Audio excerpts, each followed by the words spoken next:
रामकृष्ण हरी नर्मदे हर त्वदीय पाद पंकजम नमामि देवी नर्मदे। तर आपण आज याकरता हा व्हिडिओ बनवत आहोत कारण की सगळ्या महाराष्ट्रभरातून आणि पूर्ण राज्यभरातून आणि या पूर्ण भारत देशातून सगळ्यांना एक उत्सुकता लागलेली आहे, ती म्हणजे पायी नर्मदा परिक्रमा करण्याची। जसे आपण म्हणतो ना, वेद सुरू झालेले आहेत। जसं की एकदा चातुर्मास सुरू झाला की सगळ्यांना एक वाटतं की आपली परिक्रमा जी आहे ती आता सुरुवात होणार आहे, पण नेमकी परिक्रमा कधी सुरुवात करायची, कुठून सुरुवात करायची, त्यानंतर परिक्रमेत किती किलोमीटर रोज चाललं पाहिजे, त्याच्यानंतर परिक्रमा करताना एकट्या व्यक्तीने करावी की नाही, किंवा परिक्रमा करताना काय काय प्रसंग येतात, तर आज आपण या विषयावर चर्चा करणार आहोत। ज्या सगळ्यांनाच याची जी व्हिडिओची चाहूल लागली होती किंवा वेद लागलं होतं, तर आपण आज जे आहे ते तारीख सांगणार आहोत आपल्याला नर्मदा परिक्रमेसाठी कधी आणि कुठून जाता येईल। तर सगळ्यात प्रथमतः सर्वांना नर्मदे हर। तर 2026ची नेमकी नर्मदा परिक्रमा सुरुवात कधी असणार आहे आणि ती पण धार्मिक आणि शास्त्रोक्त पद्धतीने।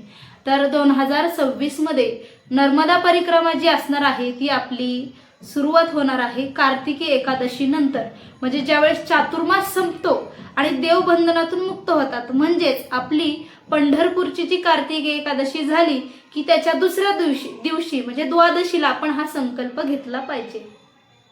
मग नेमकं कधी, तर आता चातुर्मास सुरू झालेला आहे। पंढरपूरची वारी जशी संपते तसं चातुर्मास सुरू होतो आणि चातुर्मासामध्ये देव बंधनात असतात आणि चातुर्मास संपल्यानंतर आपण परिक्रमेला सुरुवात करू शकतो। तर 2026 मध्ये नर्मदा परिक्रमाला जायचं असेल, धार्मिक आणि शास्त्रयुक्त पद्धतीने जर आपल्याला परिक्रमा करायची असेल, तर तिची तारीख आहे 22 नोव्हेंबर 2026। तर 22 नोव्हेंबर 2026ला आपण या नर्मदा परिक्रमेचा संकल्प घेतला पाहिजे। तर तुम्ही म्हणाल ताई, बरेच जण असे असतात की दसऱ्याला पण परिक्रमा जी आहे ते आपण सुरुवात करू शकतो का? आपल्याला 4 महिन्यांची परिक्रमा करायची, म्हणजे 4 ते 5 महिन्यांची परिक्रमा करायची आहे, किंवा कोणी 3 वर्ष 3 महिने आणि 13 दिवसाची परिक्रमा सुरुवात करतो।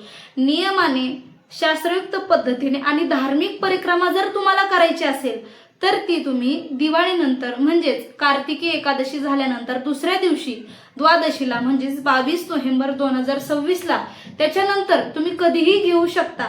म्हणजे 22 नोव्हेंबरला घेऊ शकता किंवा कार्तिकी पौर्णिमा असते त्या दिवशी तुम्ही संकल्प घेऊ शकता, काही हरकत नाही। पण धार्मिक आणि शास्त्रोक्त पद्धतीने जर परिक्रमा करायची असेल तर ती आपल्याला मात्र कार्तिकी एकादशी नंतर म्हणजे चातुर्मास संपल्यानंतर आपल्याला ती करावी लागते। दुसरी गोष्ट, सगळ्यांचा हा एक प्रश्न येईल की ताई, दसऱ्याला परिक्रमा सुरुवात केली तर चालेल का? तर आपल्या महाराष्ट्रभरातून बरेचसे जे आहेत, शेतकरी असतील, कोणाला संसाराचा व्याप आहे किंवा काहींची अनेक कारणं असतात, त्या कारणास्तव आणि थोडीशी लवकर परिक्रमा करायची असते, त्याच्यामुळे आपल्या महाराष्ट्रातून असतील अनेक राज्यातून काही लोक जे आहेत नर्मदा परिक्रमावासी, ते दसऱ्याच्या दुसऱ्या दिवशी परिक्रमा सुरुवात करतात। मग तुम्ही म्हणाल ताई, ती धार्मिक आणि शास्त्रोक्त पद्धतीने परिक्रमा नाही का? तर ती परिक्रमा अशी आहे, जर थोडंसं आपण म्हणतो की जर ती परिक्रमा आपण सुरुवात केली, एकतर ती नियमामध्ये मोडत नाही, म्हणजे सगळं परिक्रमा तर ती परिक्रमाच असते। तुम्ही 4 महिन्याची करा, 3 महिन्याची करा, किंवा 3 वर्ष 3 महिने आणि 13 दिवसाची परिक्रमा करा। पण खरं जर मला असं वाटतंय, शास्त्रानुसार जर बघायचं म्हटलं तर दसरा झाल्याच्या नंतर परिक्रमा सुरुवात करू नये, कारण की त्याच्या पाठीमागचं कारण असं आहे की काही नर्मदा खंडामध्ये आश्रम जे आहेत ते आश्रम बंद असतात। बंद म्हणजे कसं, एकतर चातुर्मास संपल्यानंतर काही संन्यासी असतात किंवा जे सेवाधारी असतात, सेवा देणारे, तर ते चातुर्मासामध्ये असतात आणि तुम्ही जाऊन चातुर्मासातच जर परिक्रमा सुरुवात केली का त्या परिक्रमेला काय अर्थ राहत नाही। तुम्ही जर साधना करण्यासाठी गेलेला असाल किंवा अनुष्ठान करण्यासाठी गेलेला असाल तर तुम्ही ते करू शकता, पण दसऱ्याला सुरुवात करायची, रोज 30 किलोमीटर 40 किलोमीटर चालायचं, त्याला अर्थ होत नाही। पहिली गोष्ट म्हणजे आपल्याला बरेच आश्रम जे आहेत संन्यासी आश्रम आहे, ज्या ठिकाणी संन्यासी आहेत त्या ठिकाणी आश्रम बंद राहतात. मग आपण परत म्हणतो की नर्मदा खंडात आश्रम सगळे चालूच असतात, मग आम्ही गेलो त्यावेळेस बंद का राहतील. तर आपण नियमाचं पालन न करता, नियमाचं उल्लंघन करून आपण परिक्रमेला जात असतो. म्हणजे कसं, एकतर चातुर्मास संपल्यानंतर सगळे आश्रम जे आहेत ते नियमानुसार उघडे होतात, ओपन होतात. आणि आपण नियम तोडून जर परिक्रमाला गेलो ना, आणि आपण वरून म्हणणार की आश्रमच ओपन नाही आहेत नर्मदा खंडात, असं कसं काय. तर जे आहे तुम्ही कार्तिकी एकादशी नंतर जे आहे ती परिक्रमा सुरू करू शकता. ज्यांना कोणाला शेतकरी असतील, ज्यांना कोणाचा संसाराचा व्याप आहे, काही कार्य असतील जानेवारी फेब्रुवारीमध्ये, तर तुम्ही जे आहेत ज्याच्या त्याच्या इच्छेनुसार दसऱ्याला जर करायची इच्छा असेल तर तुमची इच्छा, त्याच्यात मी नाही सांगू शकत की तुम्ही कराच, पण मी जी सांगते की आपली कार्तिकी एकादशी नंतर आपण ती परिक्रमा करणार आहोत. दुसरा प्रश्न असा आहे की जायचं कसं परिक्रमा करण्यासाठी. आता बरेच जण आहेत, आता मला बरेच जण महाराष्ट्रातून बऱ्याच जणांचा फोन येत असतो, ताई नर्मदा परिक्रमा करण्याची प्रचंड इच्छा आहे, पण सोबत कोणतरी पाहिजे. काहीही अडचण नाही, आणि कोणीही सोबत नाही घेतलं तरी चालते, सोबत घेण्याची काही गरज नाही. आणि दुसरी गोष्ट म्हणजे कसं असतं की आपण आता परराज्यात जाणार आहोत, आपल्याला तिकडचं काहीच माहित नाही, किंवा कोणी मुंबई, पुणे, कोल्हापूर, महाराष्ट्रभरातून कुणी कुठे राहणार असेल तर जायचं कसं, नेमकं राहायचं कुठे, संकल्प घ्यायचा कसा, परिक्रमा सुरुवात कशी करायची, हे अजून कोणालाही काही माहीत नाही. तर आपण ह्या व्हिडिओमध्ये जे आहे म्हणजे तुम्हाला अगदी कोणाला विचारायची गरज पडणार नाही एवढं आपण आज या व्हिडिओमध्ये तुम्हाला सगळ्या प्रश्नांची उत्तर जी आहेत ती मी तुम्हाला देणार आहे. तर परिक्रमा करण्यासाठी मग सोबत घेण्याची गरज आहे का, काहीही सोबत तुम्हाला घेऊ नका. हे बघा कसं असतं, परिक्रमा करायची असते आपल्याला, आपण काय करतो, कोणतरी सोबत पाहिजे म्हणून कोणाला तरी जबरदस्ती घेतो. पण अशा व्यक्तीला आपण सोबत घेतलं पाहिजे की आपली साधना बाजूला न राहता त्या दुसऱ्याच व्यक्तीचं सगळं करावं लागणार, अशी व्यक्ती तुम्ही सोबत घेऊ नका. काहीही गरज नाही, एकटे जरी परिक्रमाला गेले ना, नर्मदा खंडात मैया तुमच्या सोबत असते. तुम्ही वेगळ्या दिशेने जरी पाऊल टाकलं तरी तुम्हाला कोणीतरी येणार आहे सांगणार, बाबा तो रस्ता नाहीये, तुम्ही ह्याच रस्त्याने जा, चुकीच्या रस्त्याने तुम्हाला कोणीही जाऊन देणार नाही. त्याच्यामुळे सोबत असणे नसणे काहीही गरज नाहीये. तुम्ही म्हणत असाल ताई तुम्हाला 4 वर्ष झाले तुम्ही परिक्रमा करताय, तुम्हाला काय गरज राहणार नाही. नवीन जरी व्यक्ती असला तरी त्यांना काहीही गरज नाही की सोबत व्यक्ती घ्यावा. काय होतं, आपण काय म्हणतो, एखादा व्यक्ती असेल त्याला म्हणतो चल बाबा परिक्रमेला, मग त्यांना घेता घेता काय होतं, त्यांच्या घरच्यांचा विरोध असतो, त्या व्यक्तीची मनाची इच्छा असली पाहिजे. सोबत कोणाला घ्यायला पाहिजे की जो व्यक्ती स्वतःहून म्हणला पाहिजे, हा चल बाबा तू पण परिक्रमेला आहे, मी पण आहे, मला पण जाण्याची इच्छा आहे, अशा व्यक्तींना घ्यायचं. मग काय होतं, आपण एखाद्याला जबरदस्तीने घेतो, मित्र असतील, मैत्रीण असतील, आपले सोबतचे शेजारी नातेवाईक असतील, आपण म्हणतो चला बाबा परिक्रमेला आमच्या सोबत, तेवढंच मला सोबत होईल. पण काय होतं, तिकडे जर गेलं, तिकडचं त्यांना वातावरण, तिकडची भोजन प्रसादी, त्यांना नियम अटी, राहणीमान, सकाळी रोज उठणे, थंड पाण्याने स्नान करणे, याचा जर त्यांना त्रास झाला की ते दोष तुम्हाला देतील. मग ती काय होती, आपली परिक्रमेमध्ये कुठेतरी खंड आल्यासारखं होतं.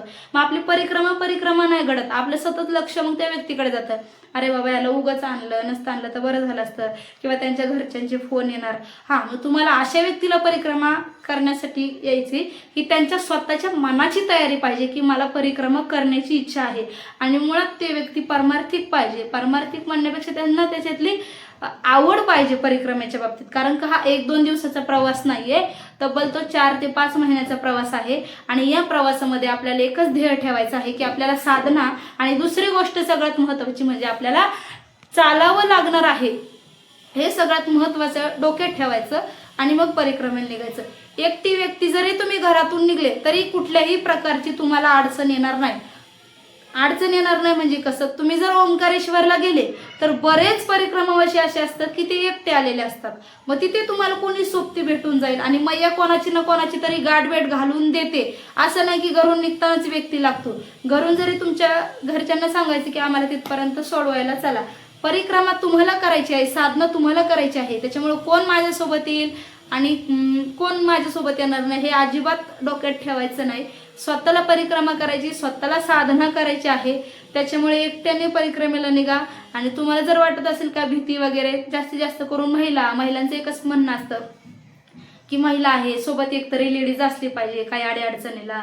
कसं असतं, पुरुष जरी असले तरी नर्मदा खंडात ज्यावेळेस मी पहिली परिक्रमेला गेलते 2020-21 साली, त्यावेळेस काहीच माहित नव्हतं की सोबत कोणाला घ्यावं लागतं.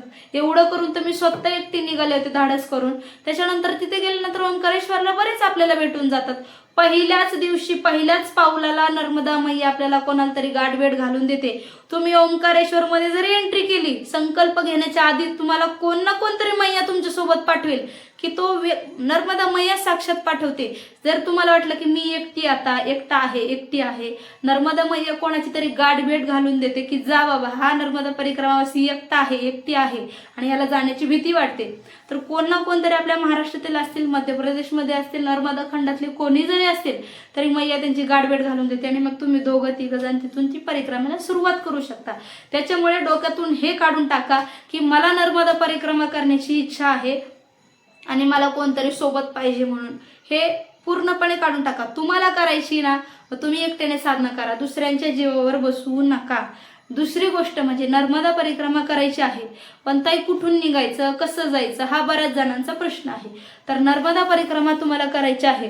जर तुम्ही पुणे भागात राहिला असेल, पुणे म्हणा, सांगली, सातारा, कुठूनही महाराष्ट्रातून राहिला असला तर पुणे भागातला मी एक सांगते, तुम्हाला नर्मदा परिक्रमाला जायचं असेल, तुम्हाला मी सांगितलं की तुम्ही 22 नोव्हेंबर 2026ला तुम्ही संकल्प घ्या. आणि कसं होतं, कार्तिकी पौर्णिमेला पण सगळेजण संकल्प घेतात, पण दादा गुरु जे आहेत त्यांची पण मोठी यात्रा निघते, प्रचंड गर्दी असते. सगळ्यात महत्वाचं म्हणजे तुमचा दुसरा प्रश्न राहील ताई, त्यावेळेस तुम्ही सांगितलं की कार्तिकी एकादशीच्या दुसऱ्या दिवशी संकल्प घ्या, गर्दी असते का? गर्दी प्रचंड, म्हणजे पाठीमागच्या वर्षीपासून 2025 पासून, नोव्हेंबर 2025 पासून जास्ती थोडीशी गर्दी वाढायला लागलेली आहे. पण एकाही नर्मदा परिक्रमावास्यांची गैरसोय होत नाही. आणि 1-2 जण असले ना, तू कुठे ऍडजस्ट होऊन जातात. गर्दी आहे, हे आहे, ते आहे, असं ज्यांना साधना करायची आहे किंवा जे साधक आहेत त्यांच्या मुखातून असे शब्द आलेच नाही पाहिजे. जसं होईल तसं, मैया जसं करवेल तसं आपण करायचं. दुसरी गोष्ट, निघायचं कसं, तर ज्यांना कोणाला परिक्रमेला जायचं असेल त्यांनी सप्टेंबरमध्ये किंवा सप्टेंबरच्या एंडिंगला आपण रेल्वेचं तिकीट जे आहे ते बुक करायचं. मग निघायचं कुठून? आता पुण्यातून जर असतील, तुम्हाला रेल्वेने जायचं असेल तर खंडवाचं तिकीट बुक करायचं. जी रेल्वे असते सायंकाळी 5:15 वाजता पुणे स्टेशनवरून असते. खंडवाचं तिकीट बुकिंग करायचं. मध्य प्रदेश खंडवा, म्हणजे कोणी सांगली, सोलापूर, कोल्हापूर असे असतील तर तुम्ही डायरेक्ट उज्जैनला जरी ट्रॅव्हल्सने जरी गेले तरी चालेल. उज्जैनला ट्रॅव्हल्सला जायचं किंवा इंदोरला ट्रॅव्हल्सने जायचं आणि तिथून गेल्याच्या नंतर ओंकारेश्वरला मग तुम्हाला भरपूर गाड्या असतात. ट्रॅव्हल्स असते, ट्रेन असते, ट्रेनचं नसते शक्यतो, पण ट्रॅव्हल्सने तुम्ही जाऊ शकता ओंकारेश्वर. किंवा आता प्रत्येक ठिकाणी ट्रॅव्हल्स झालेलेच आहेत ओंकारेश्वरसाठी डायरेक्ट. तर जे कोणी पुण्यातून जाणार असेल तर खंडवाला जायचं. खंडवाला तुम्ही इथून 5-5:15 वाजता तुम्ही रेल्वेमध्ये बसले, सकाळी तुम्ही त्या ठिकाणी खंडवाला 4-4:15 वाजता तुम्हाला ट्रेन सोडते. खंडवाला उतरल्याच्या नंतर तुम्हाला फक्त रेल्वेची पटरी क्रॉस करायची आहे. एकदा का रेल्वेची पटरी क्रॉस केली की त्याच्यानंतर एक पिंपळाचं झाड येईल. त्या पिंपळाच्या झाडाखाली ओंकारेश्वरला जाण्यासाठी पहाटे 4-4:30ला गाडी उभी असते किंवा इको गाड्या पण असतात. तर ओंकारेश्वरला जाण्यासाठी 100-150 रुपये घेतात. तिथून आपण ओंकारेश्वरला जाऊ शकतो. बाकीचं कोणी कोल्हापूर, सांगली, सातारा किंवा मुंबई असतील, इकडून जरी तुम्ही येत असाल तर तुम्हाला डायरेक्ट इंदोर गाडी आहे. इंदोरला तुम्ही ट्रेनने जाऊ शकता, ट्रॅव्हल्सने जाऊ शकता आणि तिथून तुम्ही ओंकारेश्वरपर्यंत येऊ शकता. मग त्या ओंकारेश्वरला, मग पुढचा सर्वांचा प्रश्न, त्या ओंकारेश्वरला आल्याच्या नंतर पुढची प्रोसेस काय, नेमकं काय करायला लागतं? मग ओंकारेश्वरला आल्याच्या नंतर संत गजानन महाराजांचा आश्रम आहे आपल्या महाराष्ट्रातून, त्या ठिकाणी परिक्रमावास्यांना मोफत सेवा देतात. पण यावर्षी प्रचंड गर्दी झालेली आहे, त्यांच्यावरही तुम्ही जास्त भार टाकू नका. काय होतं की जास्तीत जास्त परिक्रमावासी गेले की त्यांच्यावर भार येतो. ते तर सेवेला बसलेलेच आहेत, पण आपण दुसरीकडे रूम वगैरे करून राहू शकतो. बाहेर आता हॉटेल वगैरे झालेले आहेत, काय एका रात्रीचे 200-300 रुपये घेतात. तर ओंकारेश्वरला गेल्याच्या नंतर, आणि बऱ्याच जणांचा प्रश्न असा असतो की संत गजानन महाराजांच्या आश्रमामध्ये नोंद होते, तिथेही नोंद होते, तुम्हाला सर्टिफिकेट भेटतं. आणि दुसरी गोष्ट म्हणजे गजानन महाराजांच्या आश्रमावरती जास्त लोड न देण्यापेक्षा, कारण भरपूर परिक्रमावासी असतात, त्याच्यानंतर तुम्ही अनिलदासजी महाराज त्यांच्याकडून पण तुम्ही सर्टिफिकेट घेऊ शकता परिक्रमेचं. तर काय करायचं, ओंकारेश्वरला गेले जर यदा कदाचित तुम्ही संत गजानन महाराजांच्या आश्रमात गेले, आश्रमात गेल्याच्या नंतर पहिली तुमची एंट्री होते की तुम्ही परिक्रमेला चालले. आणि दुसरी गोष्ट म्हणजे ह्या 2 वर्षापूर्वी नियम केलेले आहे संत गजानन महाराजांच्या आश्रमात आणि पूर्ण नर्मदा खंडात आपल्याकडे एक प्रमाणपत्र पाहिजे. प्रमाणपत्र अशा पद्धतीचं पाहिजे की तुमचं संमतीपत्र पाहिजे. संमतीपत्र म्हणजे काय की तुम्ही ह्या गावचे रहिवासी आहात आणि तुम्ही एवढे वर्ष झाले इथे राहत आहात, तुमच्या घरामध्ये एवढे फॅमिली मेंबर आहेत आणि तुम्ही सर्वांच्या परवानगीने परिक्रमेला चाललेले आहेत. तो ग्रामपंचायतचा सरपंचाचा शिक्का किंवा नगर परिषद नगरपालिकेचा तो शिक्का पाहिजे तुमच्याकडे आणि मग तुम्ही परिक्रमेसाठी जाऊ शकता. मग तुम्ही म्हणसाल ताई जर तुम्हाला संत गजानन महाराजांच्या आश्रमात जायचं असेल तर तुमच्याकडे आधार कार्ड, पॅन कार्ड, त्याच्यानंतर पासपोर्ट साईजचे 2 फोटो आणि हा संमतीपत्र पाहिजे. संमतीपत्र म्हणजे कसं, वरती असं संमतीपत्र, माझं नाव गौरी कुमारी हरिभक्त पारायण कुमारी गौरी बाळासाहेब गंगावणे, मी ह्या गावची रहिवासी आहे, माझे वय एवढे आहे, तर मी माझ्या गावातून अमुक तमुक गावातून मला नर्मदा परिक्रमेसाठी गावकऱ्यांकडून आणि आपल्या फॅमिली मेंबरांची नावं ह्यांच्याकडून मला परिक्रमा करण्यासाठी परवानगी आहे. जर काही कमी जास्त झाल्यास ते माझा वैयक्तिक जे काय आहे ते माझा प्रश्न राहील. तर खाली आपल्या फॅमिली मेंबरांचे नावं आणि मोबाईल नंबर, त्याच्यावरती ग्रामपंचायत सरपंचाचा शिक्का पाहिजे. दुसरी गोष्ट म्हणजे नगर परिषद नगरपालिका असेल तर तिथला शिक्का स्टॅम्प जे असेल ते सिग्नेचर पाहिजे. आणि मग तुम्ही ते ओंकारेश्वरला गेल्याच्या नंतर गजानन महाराजांच्या आश्रमात तुम्हाला ते पहिले मागतात. ते दिल्याच्या नंतर मग तुम्ही त्या ठिकाणी गेल्याच्या नंतर तुमची जी आहे ती पुढची प्रोसेस होते आणि तुम्हाला एक छोटंसं सर्टिफिकेट भेटतं आणि त्या सर्टिफिकेट आपण लॅमिनेशन करून घ्यायचं. दुसरी गोष्ट म्हणजे तुम्ही जर गजानन महाराजांच्या आश्रमात न राहता इकडे तिकडे जर रूम करून राहिले तर तुम्हाला पहिली गोष्ट म्हणजे तर आपले अनिलदासजी महाराज आहेत. अनिलदासजी महाराज जे आहेत ते गोमुख घाटावरती राहतात. कोणीही सांगेल ममलेश्वरांचं जे मंदिर आहे त्याच्याच थोडं 100 मीटर आणि गोमुख घाटाच्या तिथे मधोमध पायऱ्या उतरले काय ते अनिलदासजी महाराज राहतात. अनिलदासजी महाराजांकडे जरी गेले तरी ते तुम्हाला काय त्यांची जी असेल देणगी त्या देणगीनुसार जी रक्कम भरायची 100-200 रुपये असेल ती आणि ते तुम्हाला त्या ठिकाणी सर्टिफिकेट जे आहे नर्मदा परिक्रमा करण्याचं ते तुम्हाला त्या ठिकाणी देतात आणि मग नंतर तुम्ही प्रारंभ करू शकता. पहिली गोष्ट म्हणजे की ताई नर्मदा परिक्रमा करण्यासाठी फक्त ओंकारेश्वरवरून सुरुवात करायची का, तर अमरकंटकवरून सुरुवात करू शकतो का? तुम्ही नर्मदा खंडातून कुठूनही परिक्रमा सुरू करू शकता. मात्र ओंकारेश्वरवरून जास्त परिक्रमावासी नर्मदा परिक्रमावासी जे आहे ते परिक्रमा का सुरुवात करतात, कारण की तुम्ही नर्मदा खंडातून कुठूनही परिक्रमा सुरुवात केली तरी तुम्हाला ओंकारेश्वरांवरती जल, आता समजा तुम्ही अमरकंटकवरून जरी सुरुवात केली, अमरकंटक ते अमरकंटक परिक्रमा तुमची पूर्ण झाली तरी तुम्हाला ओंकारेश्वरांवरती ते जल जे आहे ते चढवायला यावं लागतं. म्हणून लोकांना काय वाटतं बऱ्याच नर्मदा परिक्रमावास्यांना की जास्त फेऱ्या इकडे तिकडे नको जायला, एकतर आपण 4-5 महिने चालून वैतागलेला असतो. त्याच्यामुळे आपण ओंकारेश्वरून आणि नर्मदा खंडातलं 12 ज्योतिर्लिंगापैकी एक स्थान आहे, पवित्र स्थान आहे. त्याच्यामुळे बरेच लोक जे आहेत ते नर्मदा खंडातील ओंकारेश्वर या ठिकाणावरून संकल्प जे आहे ते सुरुवात करतात. मग ओंकारेश्वरला संकल्प सुरुवात करताना नेमका संकल्प घ्यायचा कोणाकडून, मग तो शास्त्रोक्त धार्मिक पद्धतीने जे आहे मग तो टायमिंग जो आहे.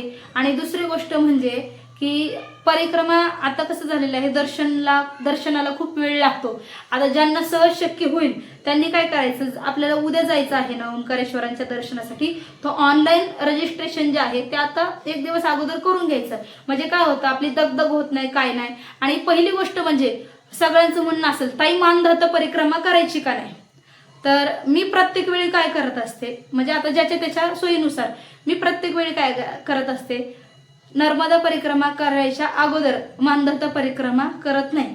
जर करायची असेल तर होडीने करते, 200-300 रुपये घेतात. तर नर्मदा परिक्रमा ही मानधर्त परिक्रमा मी सुरुवातीला करत नाही. ओंकारेश्वरांचं दर्शन घ्यायचं, संकल्प घ्यायचा आणि सुरुवात करायची. मानधर्त परिक्रमा ही आपल्याला शेवटी मी करत असते. तसं कारण का, तर आपण 4 महिने जर कोणाचं खाल्लेलं असेल, पिलेलं असेल, कोणाचं काय दान घेतलं असेल तर ऋणमुक्तेश्वर महादेव मंदिर आहे तिथे आपल्याला ते डाळ गुळ 1 किलो घेऊन त्या संगमावरती, कावेरी आणि नर्मदा मैयाच्या संगमावरती भिजून त्यानंतर ऋणमुक्तेश्वरांवरती ते सोडावं लागतं आणि तेव्हा ते मी परिक्रमा करते, मानदाता परिक्रमा. मात्र सुरुवातीला मी करत नाही. म्हणजे आता 4 ते 5 ते 6 वेळा गेले, 4 वेळा मी पायी केली आणि 3-4 वेळा मी गाडीने केली. पण जेव्हाही जाईल तेव्हा मी पहिल्यांदा कधी परिक्रमा करत नाही. दुसरी गोष्ट, ताई, संकल्प घ्यायचा कधी, वेळ कधी असते तर कोणते ब्राह्मण पंडित असतील तर तुम्ही व्यवस्थित योग्य वेळ घ्यायचा सकाळची आणि त्या सकाळच्या वेळेमध्ये तुम्ही संकल्प घ्यायचा नर्मदा परिक्रमेचा. मग तो कुठून तर आपलं गौरी घाट आहे ओंकारेश्वरला, जे अनिलदास महाराज आहेत, अनिलदासजी महाराज, सर्वांनी ध्यानात ठेवा. तर अनिलदासजी महाराज जे आहेत, म्हणजे मी 7 ते 8 परिक्रमा झालेल्या आहेत माझ्या, काही गाडीने, 4 पायी आणि 4-5 गाडीने. तर मी जेव्हा जाईल त्यावेळेस अनिलदास महाराज यांच्याकडून मी तो नर्मदा परिक्रमेचा संकल्प घेत असते. एकदम धार्मिक शास्त्रयुक्त पद्धतीने आपल्यालाही समजेल आणि एकदम व्यवस्थित शांत पद्धतीने ते परिक्रमेचा संकल्प घेऊन देतात.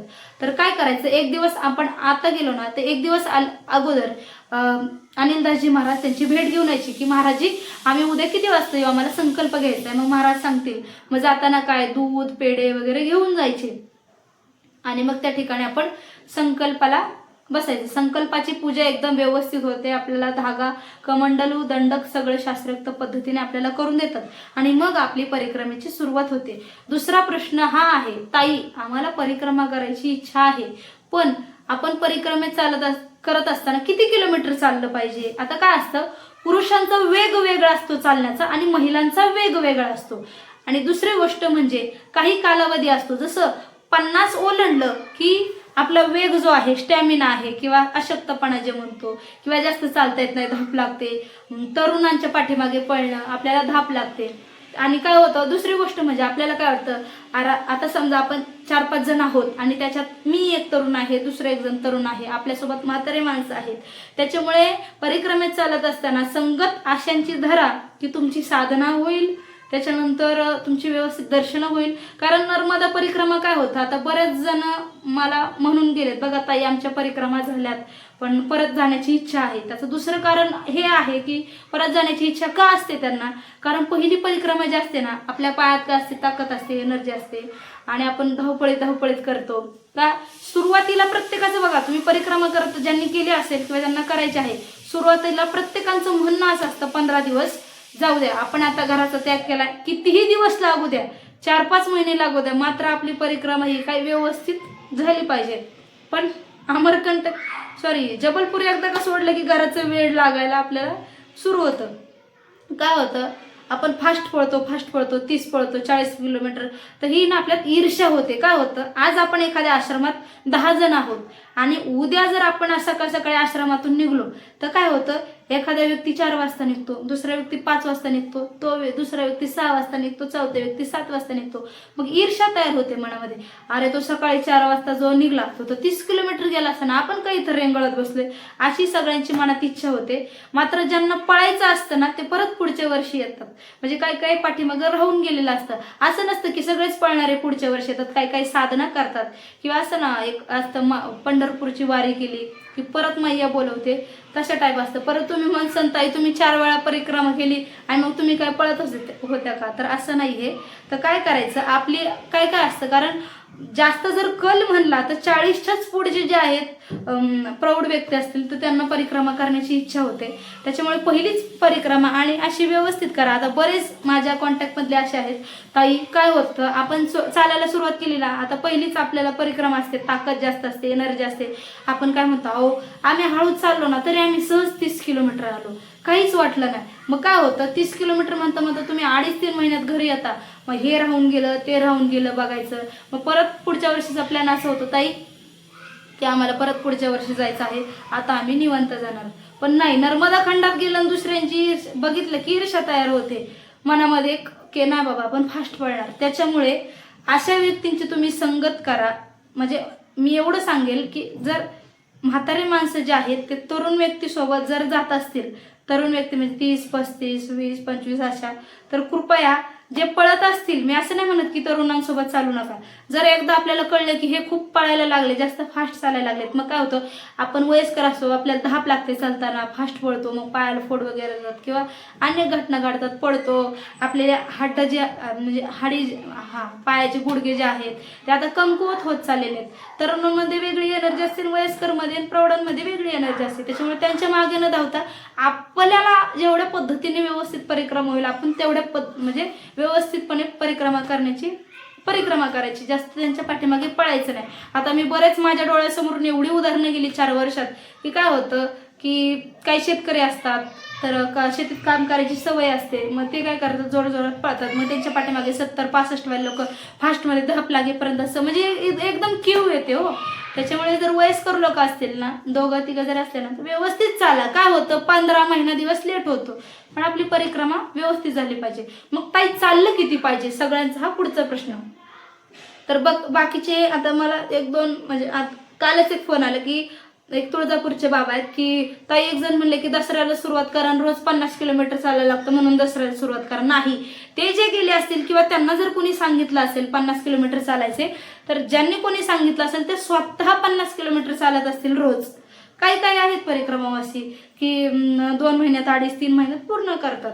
पण कसं असतं, आपल्याला वयोमर्यादेला जेवढं मी आता सांगितलं, आपल्या वयाला जेवढं झेपेल आणि जेवढी आपल्याला मैयाच्या सानिध्यात राहील, जेवढी साधना करतील तेवढी तुम्ही जास्तीत जास्त साधना करण्याचा प्रयत्न करा. जे पहिले कोणी जाणार असतील तर मनातून हे एकदम काढून टाका की 30 चालायला लागतं, 40 चालायला लागतं, एवढं चालायला लागतं, काहीही गरज नाही, एवढं कुणीही चालू नका. नर्मदा खंडात 10-10, 15-15, 5-5 किलोमीटर वरती आश्रम झालेले आहेत. आम्ही ज्यावेळेस गेलो 2020-21 साली, त्यावेळेस जास्त कल नव्हता नर्मदा परिक्रमेचा, लोकांचा येण्याचा, त्यावेळेस चालायला लागायचं. दुसरी गोष्ट म्हणजे एवढं सुंदर होतं त्यावेळेस की आपण चालून गेल्याच्या नंतर सदावर्त असतं, आपण आपल्याला अन्न बनवावं लागायचं. उलट आता सोयी सुविधा झालेल्या आहेत. मी तर म्हणते नर्मदा खंडात सोयी सुविधा झालेलेच नाही पाहिजे. रस्ते जे आहेत ते बनतायत, ते नाही बनले पाहिजे.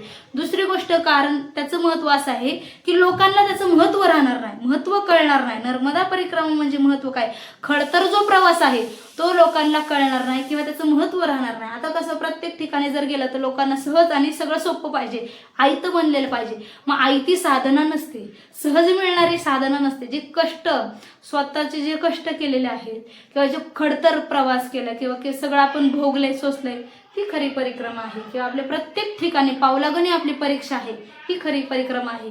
आता बऱ्याच म्हणजे नर्मदा खंडात आता बघितलं, शुलपाणी जंगलामध्ये भरपूर सोयी सुविधा झालेल्या आहेत, नाही झाल्या पाहिजे. माझं वैयक्तिक म्हणणं आहे की नाही झाले पाहिजे. खाणं पिणं ठीक आहे, पण रस्ते जे आहेत म्हणजे ते परिक्रमा वाटत नाही, असं एकदम सहज यात्रेला गेल्यासारखं वाटतं.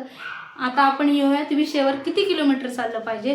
तर त्याचं असं आहे की परिक्रमा करत असताना काही गरज नाही की 30 चाला 20 चाला. आता प्रत्येक 5-5 किलोमीटर 10-10 किलोमीटर वरती आश्रम आहेत. काही ठिकाणी असं आहे, जंगलाचे भाग म्हणा किंवा शुलपाणी जंगल म्हणा, शुलपाणी जंगलातही बरेच आता आश्रम झाले.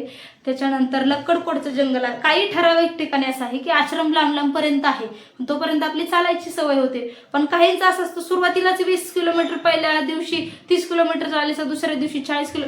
मी किती चालतो, मला किती चालता येतं, माझ्यात किती एनर्जी, हे सगळं साईडला ठेवा. आपलं ना मीपणा ठेवूनच त्या परिक्रमेला जायचं असतं. काही लोक परिक्रमा करून येतात तरी पण त्यांचा मीपणा जात नाही. मी एवढं चाललो, तुम्ही मी घालवण्यासाठी परिक्रमेला गेलेला असतात, त्याच्यामुळे मी हा शब्द तिथून येतं कामा नये. तुम्ही माणसं गौरीताई तुम्ही एवढं बोलताय, पण काय होतं, परिक्रमा करताना मी एवढं चाललो. बरेच लोक म्हणतात आज आम्ही 40 किलोमीटर चाललो, आज आम्ही 50 किलोमीटर चाललो. चुकीचं आहे, नाही चाललं पाहिजे तुम्ही तेवढं. मग तुम्ही परिक्रमा करत नाही, फक्त तुमचं शरीर पळवताय. काय बघितलं मग तुम्ही आज? म्हणजे नर्मदा खंडात जर बघितलं ना, तरी अशी काही ठिकाणं आहेत की देवांनी त्या ठिकाणी साधना केलेली आहे. बेल पठार असं आहे की त्या बेल पठारावरती 3 पावलं जी जमीन मागितली होती, त्या भूमीत आम्ही गेलो, आम्हाला माहितीही नव्हतं. म्हणजे एकदम बारीक पद्धतीने जर आपण विचार केला आणि तुम्हाला जेवढं होईल, जेवढं नर्मदा मैयाच्या किनाऱ्यावरून चालण्याचा प्रयत्न करता येईल तेवढं मैयाच्या किनाऱ्यावरून चाला. तुम्हाला आज 100 किलोमीटर जरी चाललं तरी तुम्हाला मैया कळून देणार नाही की तुम्ही आज एवढे किलोमीटर चालले. मग चाललं किती पाहिजे. सकाळी तुम्ही काय करायचं, उठायचं, स्नान वगैरे करायची, साधना करायची, मग नर्मदा मैयाची नित्यनेमाने आरती करायची, स्नान करून पूजापाठ करून मग आपण परिक्रमेला सुरुवात करायची. परिक्रमामध्ये चालत असताना मग दुपारचं भोजन, मग हा ताई रस्ता कसा कळतो, की मग आपल्याला पुढचे आश्रम कसे कळतात, सगळ्यात महत्त्वाचा प्रश्न, आज आपण ज्या आश्रमात थांबलो त्या आश्रमवाल्यांना विचारायचं की इथून पुढचा आश्रम किती आहे. मग ते सांगतात 5 किलोमीटरवरती, ते सांगतात 20 किलोमीटरवरती, ते सांगतात 15 किलोमीटरवरती, 7 किलोमीटरवरती. मग आपण ठरवायचं की आज दुपारी 10 किलोमीटरवरती दुपारच्या भोजन प्रसादीला आपण गेलं पाहिजे. मग दुपारच्या भोजन प्रसादीला तुम्ही 10 किलोमीटरवरती जा. मग तिथं गेल्याच्या नंतर तुमची कपडे धुवायचे असतात, त्याच्यानंतर साधना असते. त्याच्यानंतर नर्मदा खंडात गेल्याच्या नंतर नुसतं खायचं आणि पळायचं नाही, तुम्ही सेवाही तितक्या प्रमाणात करा. कारण आम्ही आता 2025-26ला गेलो होतो ना, सगळेजण म्हणत होते तुम्ही ग्रुपने गेलो होतो. तर आम्ही ग्रुपने जरी असलो तर त्याच्यात कसे होते, म्हणजे माझ्या त्यातलं कोणीच ओळखीचं नव्हतं, फक्त आमच्या गुरुमाई ओळखीच्या होत्या, बाकीचं माझ्या कुणीही ओळखीचं नव्हतं. असेच फोन करून ताई आम्हाला तुमच्यासोबत यायचं आहे, ताई तुम्हाला, कारण एखाद्याला भक्तीचा मार्ग दाखवणं म्हणजे पाप नाही आहे.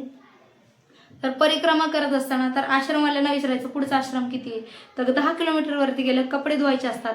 त्या ठिकाणी गेल्याच्या नंतर नियमाचं उल्लंघन करायचं नाही. आश्रमात गेलो तर आपल्याला कसं असतं वारीमध्ये आणि आपल्या घरी कशी नर्मदा खंडातली वेगळी पद्धत आहे, साधू संन्यासी असतात, आणि आपली घरची वेगळी पद्धत आहे. तर पहिलं आपलं कर्तव्य आहे, एखाद्या आश्रमासमोर गेलो, आपल्याला माहिती आहे हे आश्रम आपल्यासाठी बनलेला आहे, पण आपलं पहिलं कर्तव्य आहे नर्मदे हर, आम्ही इथे राहू शकतो का, हम यहाँ रह सकते क्या. तिथले महाराज जे असतील, आपल्याला माहिती आहे आश्रम हे आपल्यासाठीच आहेत, पण आपलं कर्तव्य आहे आम्ही या ठिकाणी राहू शकतो का. तर ते म्हटले हो राहू शकता. तर गेल्याच्या नंतर त्यांना विचारायचं आसन कुठं लावायचं, आपल्याला माहिती तिथे गादे लावलेले आहेत, आपल्याला झोपण्याची सुविधा आहे, मग सांगतील तिथं आसन लावा. एखादं नळ दिसला, आपल्या महाराष्ट्रातले लोक किंवा दुसऱ्यांना पण सवय असते जायचं कपडे धुवायचे दन, त्यांना विचारायचं यहाँ पर कपडे धुवू शकते का, काही ना आवडतं नाही आवडत. समजा आपल्या घरात एखादा जर व्यक्ती कोणी आला आणि जर डायरेक्ट कपडे धुवायला लागला आणि कामं करायला लागला तर ते आपल्याला आवडेल का, नाही आवडत. तसंच आश्रमात गेल्यानंतर त्यांना विचारायचं आपलं जे आवरून झालं, साधना करायची, त्याच्यानंतर त्यांना माहिती ना की हम कुछ सेवा करते सकते क्या. कारण असं म्हणतात ना सेवामध्ये मेवा आहे, की भगवंताजवळ जर लवकर जवळ जाण्याची पायरी कोणती असेल तर ती सेवा आहे. त्याच्यामुळे नर्मदा खंडात आश्रमात जर गेले ना, फुल ना फुलाची पाकळी सेवा करायची. आश्रम झाडलोट म्हणा, बालभोग त्याच्यानंतर चपात्या बनवणं म्हणा, काही ना काहीतरी सेवा त्या ठिकाणी करायची. नाही झाली तर पुढच्या आश्रमात करायची. परत आपण संध्याकाळच्या वेळेला 5-10 किलोमीटरवरती चालायला निघायचं. 15-20 किलोमीटर, तुम्ही रोज 20 किलोमीटर जरी चालले ना तरी आरामात तुमची 3.5-4 महिने लागतात तुम्हाला परिक्रमेला. त्याच्यामुळे डोक्यातून हे काढून टाका की आमची परिक्रमा पूर्ण होईल, की ताई पायाला फोड आले तर काय करायचं, किंवा जे आहे आमची परिक्रमा अपूर्ण राहील का. हे तुम्ही फास्ट पळता किंवा फास्ट चालता, त्याच्यामुळे तुमची परिक्रमा जी आहे ती अधुरी राहते. किंवा बऱ्याच जणांना असं होतं की वय झालेलं आहे, आजारी पडतात. आणि दुसरी गोष्ट म्हणजे जे कोणी आपल्या सोबत येत असतील ना तर कृपया करून सगळ्यांना विनंती आहे, दोघी जणी असाल तर एकमेकांसाठी थांबत चाला. कारण की वेळ कधी कोणावर काय येईल सांगता येत नाही. एक जण जरी आजारी पडला तरी दुसऱ्या सोबत चाक जसं असतं रथाचं तसं त्याच्यासोबत खंबीरपणे उभे राहा आणि त्या ठिकाणी त्याच्यासोबत राहा. कारण ती एक खूप मोठी सेवा आहे, ती पण तुमची नर्मदा परिक्रमा केल्यासारखीच आहे. जर तुम्ही त्या व्यक्तीला अर्धवट तिथं आजारी असताना टाकून पुढे जर पळाले की आहे तुम्ही या चालत, बरेच जण मी असे उदाहरण बघते की बरेच जण काय करतात, एखादा जर आजारी असला तर आजारी व्यक्तीला सगळ्यात महत्त्वाचं म्हणजे मानसिक आधार देण्याची खूप गरज असते. कारण एकतर आपल्या घरादाराचा त्याग करून ते परिक्रमेसाठी गेलेले असतात आणि आपण सोबत असतो, त्याच्यामुळे एकमेकांची जर काळजी घेतलं तर खूप बरं होईल. तर त्याला टाकून तुम्ही जर पुढे पळाले तर तुमची परिक्रमा जी आहे ती सफल होईलच असं नाही आहे. कारण एकमेकांना साथ देणं हीच आपली परिक्रमा आहे. आणि दुसरी गोष्ट म्हणजे की नर्मदा परिक्रमा करत असताना कोणाच्या अंतःकरणाला लागेल असं बोलू नका, वागू नका, कोणाचा मान अपमान करू नका. कारण की नर्मदा खंडात नर्मदा मैया हे शिकवते की एखाद्याच्या आपल्यामुळे कोणाचं अंतःकरण दुखेल असं आपल्याला वागायचं नाही. हीच परिक्रमा आपल्याला शिकवते. नाही तर बऱ्याच आश्रमात गेलं की भांडतात, जागेवरून भांडतात, कशावरून भांडतात. भांडू नका, कारण नर्मदा मैया कोणाच्याही रूपात येते. आणि सगळ्यात गोष्ट म्हणजे सगळ्यांचा प्रश्न असा असेल की नर्मदा मैया ताटात उठ करते का, तर मैया ताटात उठ करते. तर आपणही तेवढं काळजीपूर्वक राहायला पाहिजे. तर मी सगळ्यांना सांगते की आम्ही जरी 14-15 जणांचा ग्रुप होता आमचा 25मध्ये, तरी एक दिवस आमची ताटातूट सगळ्यांची झाली होती. तर त्याच्यामुळे नर्मदा खंडात गेले तर सेवा करा, जास्तीत जास्त साधना करा. आणि सगळ्यात महत्त्वाचा प्रश्न की गौरीताई तुम्ही ह्या वर्षी नर्मदा परिक्रमेला आहात की नाही. तर सर्वांना एकच सांगेल की सलग 4 वर्षे नर्मदा परिक्रमा केल्यामुळे माझे जे पाय आहे त्या पायाच्या नस ज्या आहेत, हड्डी नसा दबलेल्या आहेत, त्याच्यामुळे मला जास्त चालता येत नाही. इथे जरी मी घरी उठले तरी उठल्याच्या नंतर मला लवकर असं उभा राहता येत नाही. झोपेतून जरी उठले लवकर उभा राहता येत नाही. सगळे औषधोपचार चालू आहेत. पण 4 वर्ष सलग पायी परिक्रमा केल्यामुळे म्हणजे 16,000 किलोमीटर चालल्यामुळे नसा ज्या आहेत त्या अशा दबलेल्या आहेत. त्याच्यामुळे ह्या वर्षी नर्मदा मैयाच्या जर मनात असेल तर मी परिक्रमेला येईल, पण नर्मदा मैयाचा आत्तापर्यंत बोलवणं आलेला नाहीये. आणि दुसरी गोष्ट म्हणजे सगळ्यांना महत्त्वाची सूचना आहे, मी वारंवार सांगेल, ज्यांना कोणाला नर्मदा परिक्रमा करण्याची इच्छा आहे आणि बरेच म्हणतात की ताई तुमच्यासोबत परिक्रमाला यायचं आहे, तर सगळ्यांना एकच सांगेल की जसं आपण 5 मार्च 2026ला, त्याच्यानंतर एप्रिलमध्ये आणि अधिक मासामध्ये जसं आपण स्लीपर कोच गाडीने नर्मदा परिक्रमेचं आयोजन केलं होतं, तसंच आपण 29 नोव्हेंबर 2026ला स्लीपर कोच गाडीने नर्मदा परिक्रमेचं आपण आयोजन केलेलं आहे. तर ती यात्रा आपली कशी असणार आहे, तीही यात्रा आपली शास्त्रयुक्त आणि धार्मिक पद्धतीने आपली असणार आहे. तर बऱ्याच सांगत असते मी की बऱ्याच जणांना संसाराचा व्याप असतो, कोणाला नोकरी असते, तर कोणाला काही कामधंदे असतात किंवा वय झालेलं आहे. तर आपल्याकडे वयोमर्यादा 10 ते 70 वर्षापर्यंत आपण अशा व्यक्तींना नर्मदा परिक्रमेसाठी याच्यामध्ये सहभागी करणार आहोत. तर 29 नोव्हेंबर 2026ला आपण जाणार आहोत. तर अजून 3-3.5 महिने बाकी आहे. तोपर्यंत आपली एक बस जी आहे 50 सीट जे आहे ते बुकिंग झालेले आहेत आणि अजून दुसऱ्या बसचे 10 ते 12 सीट जे आहे ते बुकिंग झालेले आहेत. अजून 20-25 सीट बाकी आहेत. तर ज्यांना कोणाला यायचं असेल त्यांनी नक्कीच मला संपर्क करा. मी खाली माझ्या स्क्रीनवरती नंबर देते. आणि याशिवाय पायी परिक्रमा करायची इच्छा आहे आणि अजून काय तुम्हाला प्रसंग आहेत किंवा अजून काय तुमचे प्रश्न आहेत, तर तुम्ही मी खाली नंबर देते, त्या नंबरवरती मला कॉन्टॅक्ट करा. आणि आपली ही जी स्लीपर कोचनी परिक्रमा असते, बरेच जण म्हणतात ताई गाडीत आनंद वेगळा असतो आणि पायीमध्ये आनंद वेगळा असतो. माहिती आनंद वेगळा असतो, पण आता मी बरेच 7 ते 8 वेळा आयोजन केलेलं आहे गाडीने. तर तुम्ही प्रत्येकांना विचारू शकता. मी जी यात्रा नेते ती माझी वेगळ्या पद्धतीने असते. वेगळ्या पद्धतीने म्हणजे काय, तर आपण आळंदीवरून आपलं जे आहे ते प्रस्थान असतं. आपल्याकडे महाराष्ट्रभरातून जे लोक असतात, मुंबई, सांगली, सातारा, कोल्हापूर, लातूर, हिंगोली, त्याच्यानंतर नागपूर, सगळ्या महाराष्ट्रभरातून, महाराष्ट्राच्या बाहेर राज्यातून पण आपल्याकडे नर्मदा परिक्रमेसाठी येऊ शकतात. तर आपले आळंदीवरून प्रस्थान होते, म्हणजे 29 नोव्हेंबरला आपलं आळंदीवरून प्रस्थान होणार. आपलं जाण्याचं रूट असं असणार, आळंदी, चाकण, राजगुरुनगर, मनसर, त्याच्यानंतर नाशिकवरून धुळे आणि धुळेनंतर ओंकारेश्वर. तर आपण पहिल्या दिवशी जे आहे ओंकारेश्वरला पोहोचल्याच्या नंतर ओंकारेश्वर आणि ममलेश्वरांचं दर्शन होतं. त्याच्यानंतर पुरुषांचं जे आहे मुंडन होतं परिक्रमेच्या अगोदर. आणि त्यानंतर दुसऱ्या दिवशी आपण धार्मिक आणि शास्त्रयुक्त पद्धतीने नर्मदा परिक्रमेचा संकल्प घेतो. आणि हा संकल्प घेत असताना आपण काय करतो, गाडीने जरी परिक्रमा असली तरी आपण शास्त्रांचं उल्लंघन न करता प्रत्येक परिक्रमावाल्यांना आपण दंडक आणि कमंडल जो आहे तो घेण्यासाठी सांगतो. कारण परिक्रमा ही गाडीने असो किंवा पायी असो, परिक्रमा ही परिक्रमाच असते. नर्मदा खंडात एक जरी पाऊल टाकलं तरी ते फल प्राप्त होतं पूर्ण परिक्रमेचं, किंवा पूर्ण परिक्रमा चालण्याचं फल प्राप्त होतं. त्याच्यामुळे आपण ही परिक्रमा करत असताना प्रत्येक परिक्रमावाल्यांना गाडीने जे आहेत त्यांना आपण पांढरे वस्त्र जे आहे ते कंपल्सरी घालायला लावतो. 15 दिवसाचे असो किंवा 6 महिन्याचे असो, असं वाटतही नाही की आपण गाडीने परिक्रमा केली. तर आपल्याकडे दंडक, कमंडलो आपण परिक्रमावाल्यांना जे आहे ते घ्यायला सांगतो. शास्त्रयुक्त पद्धतीने आपल्या परिक्रमेचा संकल्प झाला तर ज्या ज्या आपण ठिकाणी जाऊ, आता एखाद्या ठिकाणी जायचं असेल त्या ठिकाणी जाण्यासाठी आपण अगोदरच सांगितलं जातं. पहिल्या दिवशी आपल्याला आपण परिक्रमावास्यांना परिक्रमेतले नियम अटी सगळे सांगितले जातात. नियम अटी म्हणजे काय, जसे आपण पायी परिक्रमेमध्ये नियम अटी असतात तसे आपल्या ह्या गाडीने नियम अटी असतात. म्हणजे की भोजन प्रसिद्धी करत असताना आपण उजव्याच हाताने जेवायचं, डावा हात लावायचा नाही. त्याच्यानंतर बरेच आपले काही नियम परिक्रमेतले नियम आहेत ते आपण परिक्रमावास्यांना सांगत असतो. किंवा फळ फूल पान तोडायचं नाही, कारण आपण परिक्रमेत असतो, आपण संन्यासी आहोत. आपण आता घरादाराचा त्याग करून ह्या परिक्रमेमध्ये आलेलो आहोत, नर्मदा मैयाचे सेवेसाठी आलेलो आहोत. त्याच्यामुळे नर्मदा खंडात असताना आपण सेवाच केली पाहिजे. ज्या ठिकाणी आपण जाणार आहोत त्या ठिकाणी अगोदर आदल्या दिवशी सगळं माहिती सांगितली जाते की आपण उद्या ह्या ठिकाणी जाणार आहोत, त्या ठिकाणचं असं महत्त्व आहे, त्या ठिकाणी ह्या साधू ऋषी मुनींनी तप केलं होतं. त्यानंतर रोज सकाळ संध्याकाळ नित्यनेमाने नर्मदा मैयाची आपण धार्मिक आणि शास्त्रोक्त पद्धतीने आरती घेतो. स्वतः मी असते आरती घेण्यासाठी. त्याच्यानंतर दुसरी गोष्ट म्हणजे स्नान होतं. सकाळ संध्याकाळ दुपार आपण ज्या ज्या ठिकाणी जाऊ त्या ठिकाणी नर्मदा परिक्रमावास्यांना स्नान करून देतो.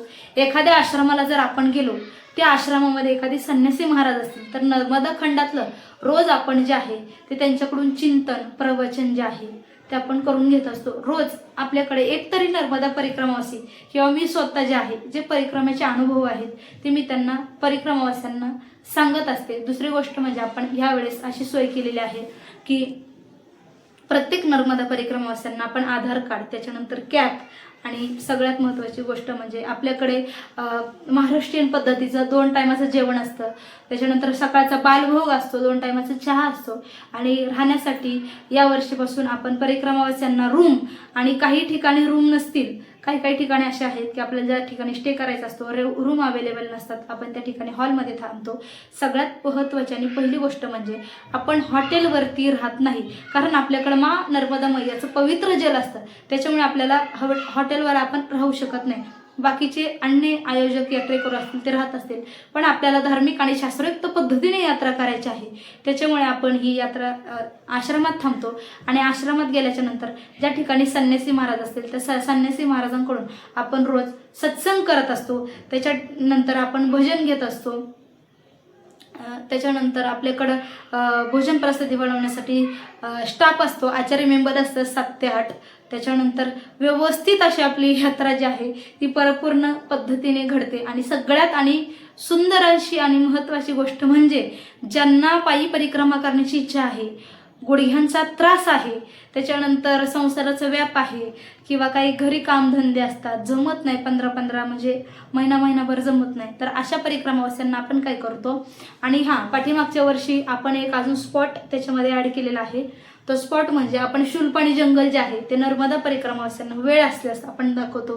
अधिक मासातील जे आपण परिक्रमा जी केलेली आहे नर्मदा परिक्रमा, त्या अधिक मासाच्या नर्मदा परिक्रमामध्ये तुम्ही व्हिडिओ जर बघत असाल तर शूलपाणी जंगल जे आहे ते शूलपाणी जंगलाच्या आश्रमांना आपण बऱ्याच ठिकाणी भेट दिलेली आहेत. परत ज्या ज्या ठिकाणी नर्मदा मैया आहेत त्या ठिकाणचं महत्त्व आपण रोज नित्यनेमाने मी स्वतः जे आहे ते सांगत असते. जे कोणी अनुभवी असतील आपण त्यांचाही सत्संग घेत असतो की या ठिकाणी नर्मदा मैयांचं कोणतं स्वरूप आहे, नर्मदा मैया बाल स्वरूपात आहेत का, प्रौढ स्वरूपात आहे का, वृद्ध स्वरूपात आहे का, शूलपाणी जंगल म्हणजे नर्मदा मैयाचं कोणतं आहे, नाभिस्थान कुठे आहे, कोणत्या नदीचा उगम आहे, कोणत्या संगम आहे, आपण सगळं त्या ठिकाणी सांगत असतो. आणि सगळ्यात महत्त्वाची गोष्ट म्हणजे मी आता सांगितलं की ज्यांना कोणाला चालत करण्याची इच्छा आहे पण काही कारणास्तव चालत करता येत नाही, म्हणून ते 15 दिवस का होईना आपल्यासोबत गाडीने आयोजन करत असतात. तर आपण अशा परिक्रमावास्यांना काय करतो, प्रत्येक आश्रमाला, आता समजा आपल्या आश्रमाला एखाद्या आश्रमात आपली गाडी 2 किलोमीटरवरती जर आपल्याला आश्रम पुढे असेल तर आपण त्या नर्मदा परिक्रमावास्यांना मी स्वतः गाडीतून खाली उतरते, आम्ही सगळे परिक्रमावासी खाली उतरतात, हातामध्ये दंडक, एका हातामध्ये कमंडलू, आणि आपण प्रत्येक आश्रमात जरी गेलो किंवा प्रत्येक आपण ठिकाणी जरी दर्शनासाठी गेलो तरी माझा हा प्रत्येक परिक्रमावास्यांना सांगणं असताना माझा हा नियम आहे, माझा हा यात्रेतला, की मी प्रत्येक परिक्रमावास्यांना दंडक आणि कमंडलू घेतल्याशिवाय खाली उतरू देत नाही. कारण तुम्ही नर्मदा परिक्रमावासी आहात ही ओळख तुमच्या कमंडलू आणि दंडकनेच असते. त्याच्यामुळे प्रत्येक आश्रमांना, प्रत्येक तुम्ही एखाद्या दर्शनाला मंदिरात जर जायचं असेल तर तुमच्याकडे ते पाहिजेच, तीच तुमची खरी परिक्रमावासी म्हणून ओळख असते. आणि दुसरी गोष्ट म्हणजे आपण दररोज नर्मदा परिक्रमावासींना 1 ते 2 किलोमीटर चालण्याची संधी जी आहे ती आपण देत असतो. आपल्या गाड्या ज्या आहेत त्या 2 किलोमीटर आश्रमात जाऊन पुढे आचार्य मेंबरांचा स्टाफ जातो, भोजन प्रसादी बनवतात आणि भोजन प्रसादी आपल्याकडे एकदम सात्विक पद्धतीने असते. कांदा लसूण आपण त्याच्यात वापरत नाही.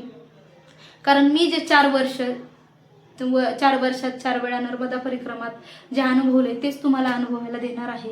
आणि प्रत्येक बारीक बारीक ठिकाणचे आपण दर्शन घेत असतो. नुसतं पळा पळा पळा पळा असं नाही. तर 1 ते 2 किलोमीटर रोज नर्मदा परिक्रमावासियांना चालण्याची आपण संधी देत असतो.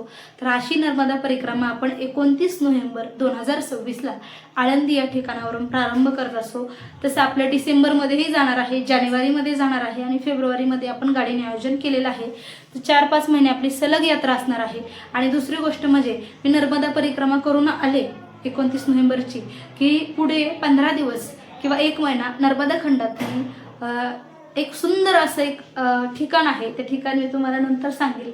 त्या ठिकाणी मी सेवेला जाणार आहे. असं वाटतं जणू काय मी स्वर्गातच आले का, एवढं सुंदर.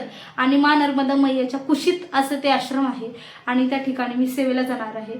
जर कोणाला त्या ठिकाणी सेवेला यायचं असेल, सेवेला जरी नसेल यायचं तरी मी खाली ते महाराज जे आहेत आपले महाराष्ट्रातले सांगूनच देते आश्रम कुठे आहे. सर्वांनी यूट्यूबला सर्च करा. चौरास आश्रम आहे जे कुटियाने बनवलेलं आहे, बांबूची कुटिया. त्या ठिकाणी मी आश्रमाच्या सेवेला जाणार आहे नर्मदा परिक्रमावासींच्या. ज्यांना कोणाला यायचं असेल तर त्यांनी नक्कीच मला संपर्क करा. आणि ज्यांना कोणाला त्या ठिकाणी काही सेवा द्यायची असेल तर मला कॉन्टॅक्ट करा. मी तुम्हाला नक्कीच त्या महाराजांचा नंबर देईल. कोणाला काय फुल न फुलाची पाकळी, ज्वारी बाजरी, काय गव्हाचं पोतं वगैरे किंवा काही पैशाच्या रूपात कशाच्याही रूपात सेवा करायची असेल, पाण्याची टाकी वगैरे, तर त्या ठिकाणी तुम्ही सेवा करू शकता. तर ज्यांना कोणाला 29 नोव्हेंबर 2026ला माझ्या समूहात यायचं असेल तर तुम्ही नक्कीच जॉईन होऊ शकता. बरेच आपले सीट जे आहे अजून पत्रिका छापायच्या आहेत. पत्रिका छापायच्या आधी आपले जे 50-60 सीट जे आहे ते बुकिंग झालेले आहे. कारण कसं असतं, नुसतं पैसे घेणं किंवा यात्रा करवणं हे माझ्या तत्वात बसत नाहीये. तर व्यवस्थित सगळ्यांची परिक्रमा धार्मिक आणि शास्त्रोक्त पद्धतीने झाली पाहिजे, हा महत्त्वाचा उद्देश आहे. त्याच्यामुळे या परिक्रमेचं आपण आयोजन केलेलं आहे. पायी ज्या परिक्रमावासियांना जायचं असेल, तुमचे काही प्रश्न असतील तर खाली मी माझा कॉन्टॅक्ट नंबर देते, त्याच्यावरती तुम्ही नक्कीच मला संपर्क करा. काही तुमच्या अडीअडचणी असू द्या, कधी मला रात्री बेरात्री तिथेही गेल्याच्या नंतर कॉल करू शकता. कारण की मी मा नर्मदा मैयाच्या सेवेत तत्पर आहे आणि मा नर्मदा मैयाने मला असं जवळ केलेलं आहे. त्याच्यामुळे तुम्ही कधीही मला कॉन्टॅक्ट करू शकता आणि नर्मदा खंडातले कोणतेही मला प्रश्न विचारू शकता. मी नक्कीच तुमच्या सेवेसाठी तत्पर राहील. जर काही चुकलं असेल तर बोलिलेले कुरे वेडे वाकुडे उत्तरे करा क्षमा अपराध महाराज तुम्ही सिद्ध. तर चला, त्वदीय पादपंकजम नमामि देवी नर्मदे. तर नक्कीच हा आपण ब्लॉग इथे एंड करतोय. सगळ्यांना आपल्या प्रश्नांची उत्तर जर भेटले असतील, अजून काही प्रश्न असतील तर तुम्ही नक्कीच प्रश्न जे आहे ते मला विचारू शकता. रामकृष्ण हरी, नर्मदे हर. व्हिडिओ आवडला असेल तर व्हिडिओला लाईक शेअर कमेंट करा. भेटू आपण पुढच्या व्हिडिओमध्ये. पुढचा व्हिडिओ असा असणार आहे की आपण नंतर जाताना सामान काय काय घेतलं पाहिजे परिक्रमामध्ये, की एवढंच सामान घ्या. मी एवढंच सांगेल तुम्हाला, म्हणजे जे 4 वर्षात आम्ही अनुभवले तेच तुम्हाला सांगणार आहे. कारण तुम्हाला तरी सांगायला कोणतरी आहे, आम्हाला काही सांगायला कोणी नव्हतं. त्याच्यामुळे सांगणारा असावा. तर नक्कीच तुम्हाला काही अडचणी असतील तर कॉन्टॅक्ट करू शकता. रामकृष्ण हरी, नर्मदे हर.